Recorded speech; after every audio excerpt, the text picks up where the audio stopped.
ولسمشر مڼۍ مخکینی مرستیال امرالله صالح په نړیواله ټولنه ځانګړې توګه ملګرو ملتونو غږ کړی چې د پنجشیر د خلکو غږ واوري او طالبانو په بېرحمانه توګه د دوی پر ضد جګړه پیل کړې. صالح ویلي چې همداوس پر پنجشیر ټولې لارې باندې برېښنا قطع او انټرنیټ نشته. صالح ویلي زه همداوس د سټلایټ له لارې انټرنیټ کاروم.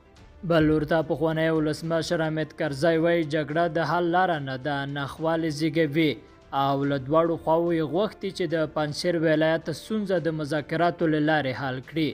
کرزي پر دواړو خواوو غږ کړی چې جګړه نه یوازې چې د حل لاره نه ده بلکې د ټپي او دردېدلي افغانستان زخمونه نور هم تازه کوي او ناخوالې زېږوي.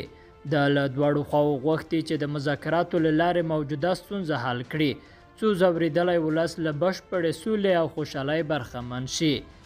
او د متحده عربي اماراتو یوه الوتکه نن کابل ته راورسېده.